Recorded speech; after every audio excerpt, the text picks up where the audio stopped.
Halo teman-teman, apa kabar? Semoga semuanya dalam keadaan sehat walafiat ya, nggak kurang satu apapun. Dan barbernya khususnya bagi kalian yang punya dan bekerja di barbernya itu rame banget. Amin. Nah, di video kali ini yang mau gue share sama teman-teman itu adalah gimana sih sebenarnya cara maintain customer itu gitu loh. Gimana sih caranya biar bisa mereka ikut sama kalian itu belasan tahun. Seperti contoh customer gue ini kurang lebih dia ini sudah 14 tahunan lah sama gue nih. Udah ikut ke beberapa barber yang gue buka dan gue kerja sama orang tempo hari. Nah, inti dari bagaimana customer kita itu bisa ikut adalah nyaman sih kalau menurut gue. Karena ketika dia udah nyaman sama kita, dia akan bisa cerita apapun sama kita. Jadi intinya kalau misalkan kalian bisa berkomunikasi yang baik dan bagus itu dipastikan customer kalian itu akan nyaman banget sama kalian. Bukan berarti hasil cukuran juga tidak mendukung ya. Cukuran dan hasil potong rambut kita juga harus tetap mendukung, tetap banget ya. Tapi tidak dipungkiri, yang bagus-bagus banyak banget saat ini. Tapi kalau misalkan kita bisa berkomunikasi yang baik sama customer kita, bisa buat mereka nyaman dengan kita, itu alangkah lebih baiknya ditambah lagi dengan hasil cukur kita yang sangat dahsyat lah ya kalau menurut gue. Karena gini, cukur bagus tanpa komunikasi yang bagus itu juga bisa bikin fail. Tapi hasil juga kurang bagus-bagus banget, tapi komunikasi kalian bagus itu bisa ketutup dari situ kalau menurut gue. Kenapa gue bisa melihat seperti itu? Contoh, kalau untuk potongan laki-laki saat ini, udah deh, nggak usah kita ragukan lagi. Tukang cukur, tukang pangkas, barber saat ini tuh bagus-bagus banget. Dan masih banyak ternyata laki-laki yang potong ke salon. Itu kenapa bisa dia sampai saat ini masih potong ke salon? Karena apa? Di dalam dunia hairstylist, di dalam dunia salon, mereka sangat-sangat bisa berkomunikasi dengan baik. Dia bisa melihat moodnya customer. Dia tahu nih customer ini suka ngomong gak nih. Customer ini kalau ngomong sukanya apa.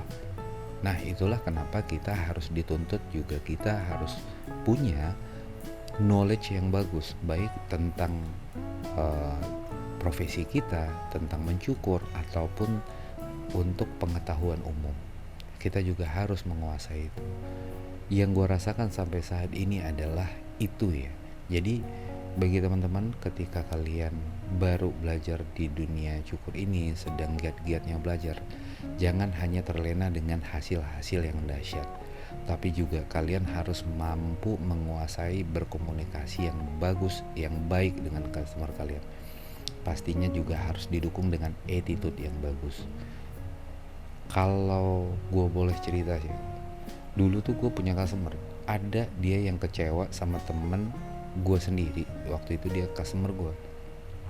Apa yang buat dia kecewa? Karena teman gue berbicaranya terlalu tinggi katanya, terlalu mengada-ada katanya.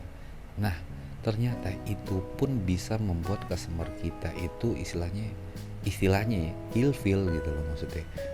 Nah, itu harus kita jaga. Dan ketika customer gue waktu itu cerita sama gue, dan itu buat, oh ternyata ini harus gue hindari, bagaimana caranya. Dan gue pun gak mau, dan kita sebagai tukang cukur atau hairstylist juga tidak boleh terlihat lemah gitu loh di depan customer kita. Tapi kita tidak boleh juga melangkahinya.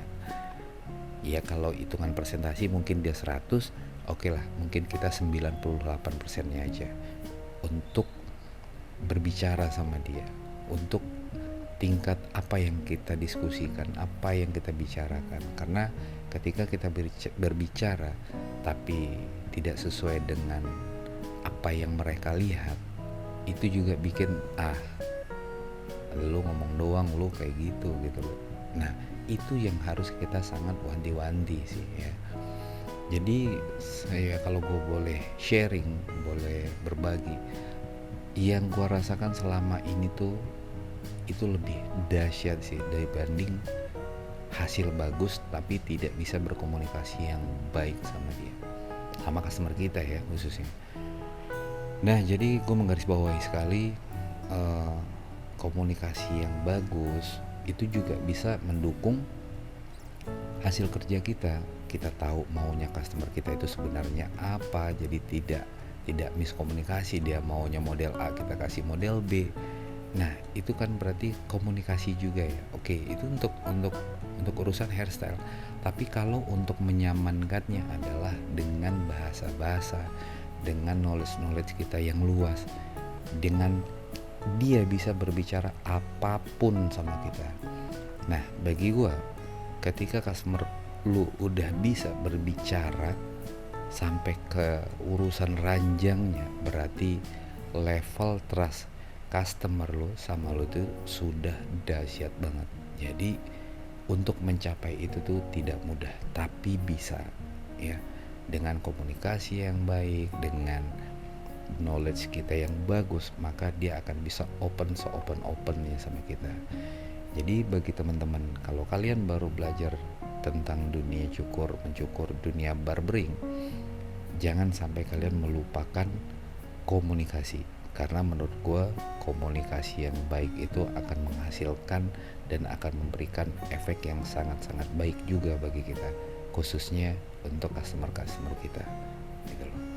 Ya mungkin ketika kalian dapat customer yang orangnya ternyata tidak bisa berkomunikasi, dia tidak orangnya pendiam, berarti kita mengelompokkan dia jadi orang yang pengen enjoy untuk menikmati suasana dicukur, dia pengen istirahat, dia pengen menikmati